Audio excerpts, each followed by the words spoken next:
Throwback Thursday, Tesla, a paragon of innovation, unveils the dual motor Model S and the blossoming of the Autopilot feature. With that, let's get right to it. Hey, welcome everyone to the Tesla D event. There's been a lot of speculation as to what the D stands for.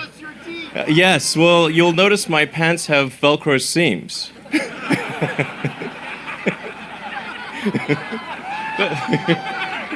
They may have mixed appeal.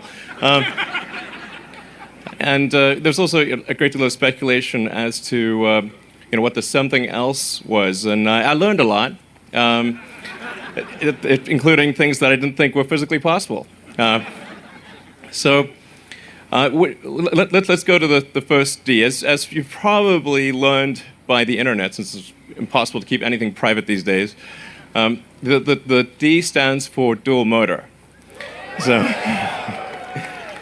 let's bring up this slide. So there you can see you've got a motor in the front and a motor in the back, hence the dual nature of it. But what would be greater than sort of seeing a slide is to show you the actual car. So let's release the top.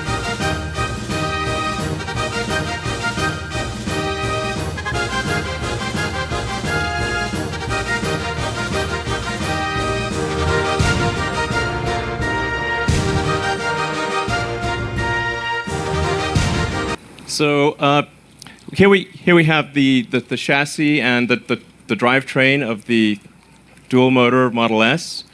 Obviously got the front drive unit, the rear drive unit, and the thing that makes this unique and special and sort of better than all-wheel drive in the past is because you can dynamically shift the power from front to rear at the millisecond level. So you can very quickly adjust torque more than is possible really with a mechanically linked system. So all-wheel drive systems out there are just mechanically linked with the shaft. So it's like the equivalent of being sort of analog, whereas this is a digital system. So with a system like this, it's inherently able to achieve better road holding than a mechanically linked system that's just there with a single engine. And we're able to actually improve almost everything about the car, it's a rare case that you're able to do something like that. So the acceleration gets a little faster, the top speed is higher, and something that's I think that is for the first time ever, the range, the efficiency actually increases. Okay, so. As you probably know, with all all-wheel drive systems out there, you get less mileage. It's less efficient to have an all-wheel drive system. But in the case of the Model S, because we're able to have two drive units where we can shift the power from front to rear and constantly be at the optimal efficiency point for each motor, we're actually able to overcome the penalty of the increased mass of the motor. So any given motor or engine has a power versus efficiency curve, and the default behavior of the car will be, the first priority of course will be traction control, road holding, and then the second will be efficiency, and then as soon as you punch the accelerator, it'll just go to max power. And efficiency obviously is less of a concern in that situation. But literally everything improves about the car with dual motor. There's no sort of technical drawback in this case. We've also in the highest power version, the P85D, we've actually retained the larger rear motor and added the medium-sized motor to the front, which basically gives the car about half again as much power. Because the P85 started was pretty good, on the power front. As probably a bunch of you have those cars, but this car is nuts. It's like taking off from a carrier deck. It's just bananas. It's like having your own personal roller coaster that you can just use at any time.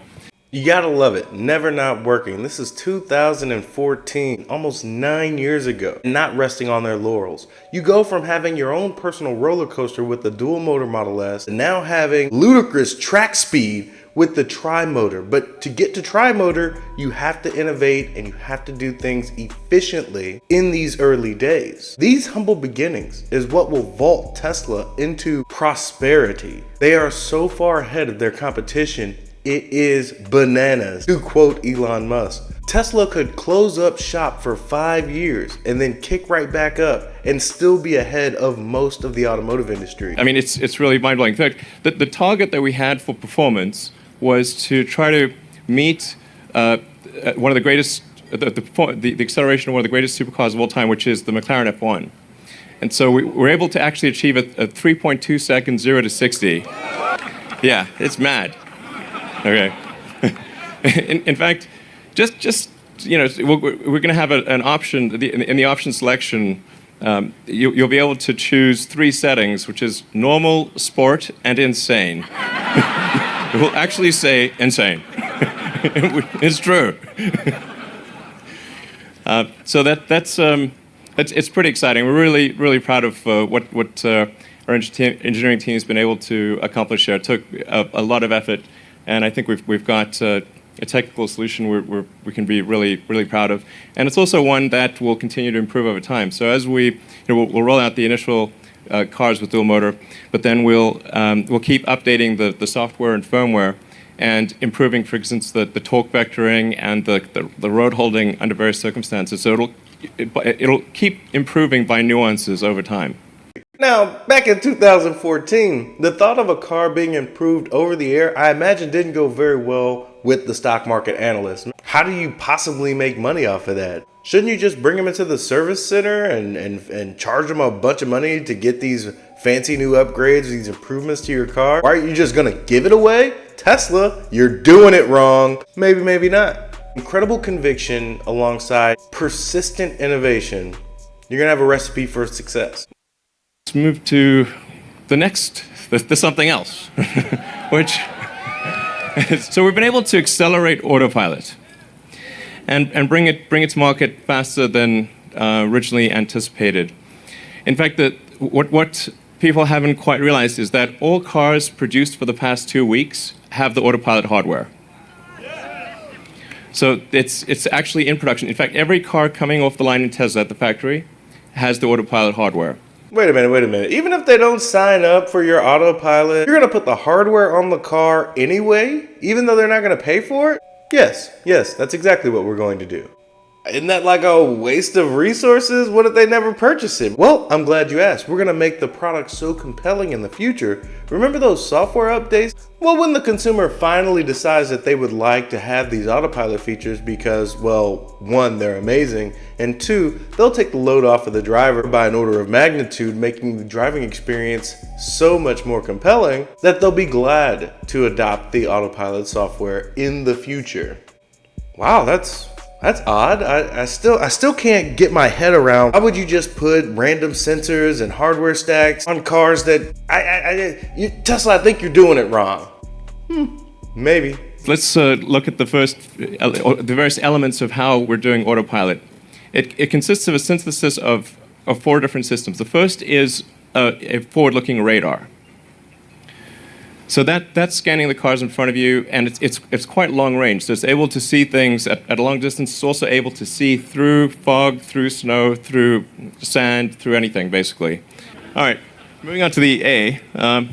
It consists of 4 parts. The first part is the long-range radar, which can see through basically anything, and then the next element is a camera with image recognition, so it's able to read stop signs, distinguish pedestrians, look at traffic lights, and also serve as a backup system to the radar. We're almost a decade into the future, and Tesla's Autopilot /full self-driving beta program has evolved since then. This particular long-range radar has been since removed from the vehicles, caused a big uproar, big stink if you're not familiar. With the accumulation of enough data, the backup became superior than what was the norm. And then they removed those radar sensors. With the latest hardware 4, they have a high definition radar on the Model S and X, but they have yet to put them on the Model Y. And so it'll detect if there's a car in your blind spot, if you've got a highway barrier on one side, if there's something you might move into in any way possible. And then the final element is integrating that with navigation and basically the GPS system and real-time traffic. So we integrate those 4 systems in. The car can do almost anything. So we're able to obviously do lane keeping on freeways, do automatic cruise control, active emergency braking, so that it'll brake if it sees any object that you're going to collide with. And it'll self-park, so you'll be automatic parallel parking, automatically go into a garage. In fact, when you get home, you'll actually be able to just step out of the car and have it park itself in your garage, including it'll open the door and it'll go in and park itself.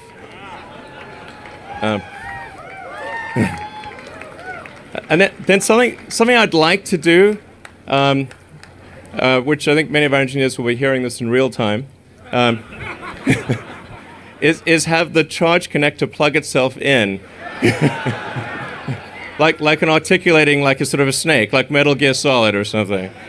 He jokes, but something tells me that they've got something in the works in the R&D section to get these things to charge without human interaction. That'll be the crux of the robo-taxi. When you're talking about driving around and 60 plus hours a week of utilization of your vehicle, either the car's gonna have to roll over something and charge the battery that way, or we're gonna need this Metal Gear Solid snake thing. He sounds like he's joking, but do not be surprised if something allows you to wireless charging or it'll charge itself. All you gotta do is get it to the stall. Something tells me when the robo-taxi is unveiled, they're also gonna unveil how these things are going to stay charged while out there collecting dough. I think we'll probably do something like that. So then you can just get out of your car and go park itself in your garage.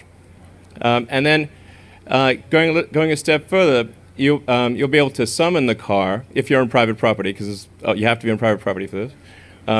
You can actually summon the car, and the car will come to wherever you are, and it'll use the ultrasonic sensors, kind of like a insect antenna, because it can detect even small soft objects with the ultrasonics, and just it'll sort of slowly make its way to you, and then stop and be ready to go. It can actually go even a step beyond that, which is if you have your calendar turned on, it'll meet you there. And so if you're getting ready to go to work for something and it knows, oh, you're going to need to leave half an hour before work, you can say, okay, I'd like it to just come out and have the air conditioning done and everything done, your music playing, everything's just ready to go, and it'll just come and be there. Point though, in addition to the sensors, you have to have precise control. So we have an all-digital control system, high precision, really low latency control system. Starting with the motors, obviously they're electric motors. They don't have the latency and the sort of slow spool up of gasoline engines. Then we go to the brakes. So one of the big upgrades to the car is an electromechanical braking system. So this is one of the most advanced braking systems in the world.